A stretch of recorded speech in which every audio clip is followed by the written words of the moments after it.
Today on the Transplant Helper, I'm going to share with you 3 rules that you can start applying right now that will absolutely make you an excellent caregiver. Stay tuned. Hit the subscribe button and the bell notification to become part of the Transplant Helper community. Hey folks, welcome back to the Transplant Helper again today. My name is Jim Merle, and yes, today we're both talking about, or perhaps we're talking to a caregiver. About, if you're the patient, you're watching the video, thank you for watching. If you are the caregiver, thank you for watching this video. And more especially, thank you for being such an amazing caregiver. You have no idea how much we appreciate, love, care about. We think you're heroes, for lack of better terms. Those of you who care for someone who's either critically ill and or like I was and am, a transplant recipient, yeah, we definitely need our caregivers, and we are thankful for you and all that you've done. We know it's not an easy road. We know it's not necessarily the first thing you might volunteer for, but whether you're a spouse, whether you're a parent, a grandparent, a child even sometimes, a family friend, a coworker, a cat's uncle's dog's mother's, that's no such thing. But no matter who you are, we appreciate you and we think you're a hero. Okay, so with that being said, today I want to share with you 3 rules you can keep in mind that will absolutely make you the best caregiver you possibly can be. Okay, so let's jump right in. Here's the very first one. Number 1, to be a great caregiver, you have to be ready to assist. Okay, a part of being a caregiver, as you already realize, is being there to assist, to help, to be right beside someone. And you might even call it sometimes at their beating call, because we're going to have needs. We're going to have things that arise and things that pop up that are going to be inconvenient, that are going to be difficult to deal with.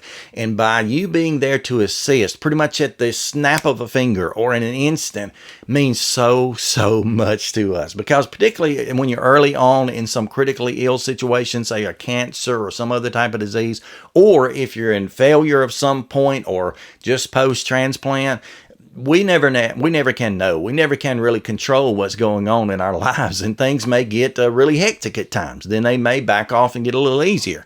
Just you being there to assist means so much. Knowing that we can depend on you, knowing that we can rely on you, and we can, just know that someone is there to help. You are so much appreciated for that. But you have to realize you're going to have to be ready to assist. And that assistance may not stop after just a period of time, a prescribed period, a suggested period. It may go on for a while. So thank you for being ready to assist. Number 2, we need you to be ready to advise. Okay, I know my body better than anyone else, and I encourage everyone around me who is critically ill or dealing with any situation, or even you, I encourage everyone around me, you need to know your body better than everyone else. Whether or not you're sitting down in front of a medical doctor, even a specialist in your certain condition or your certain area. For me, it was a cardiologist and heart transplant.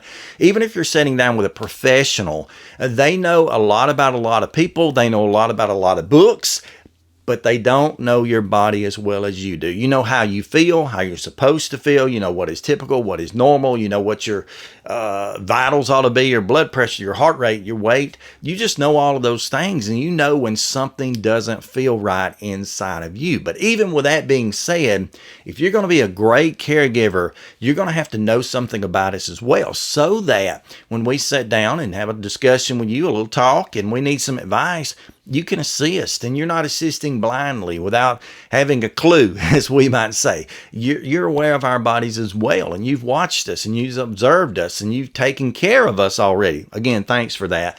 And you can give us the best advice possible. So sometimes we need an advisor. We need someone to listen. We need someone to care, and just to step in and say, hey, if I were you in your condition, I would do thus and so, or I would at least consider doing this and that. That's what we need. We need sound advice based on the fact that we know each other. Okay, so that is a great way to be a great caregiver. Number 3, not only be ready to assist, be ready to advise, but this is a really important one. This is the most important one, as a matter of fact. Be ready to accept. Okay, be ready to accept. And what I mean by that is you just have to accept the fact that we're okay. All right. A lot of times as transplant patients, I've been there, done that, got the card to prove it, critically ill people the same. We just want someone to accept us. Now, yes, we appreciate, at least in the early days, when every time you pass by or every time anybody sees us, we appreciate you saying, how are you doing? You feeling okay? We appreciate that for a little period of time, just a little one. After that, what we really want is someone to accept us. We want someone to treat us as normal, even if we're not. We want someone to just accept us and say, okay, this is my friend or my spouse or my loved one, whoever. This is Jim. And it was Jim before transplant, and it's Jim after transplant. It was Jim before this situation. It's Jim after that situation. Just accept us for who we are. Don't treat us like we're broken. Don't treat us like we're doomed and we're hurt. Yeah, we're being cautious, and we're thankful that you are. And we're being concerned. We're thankful that you are.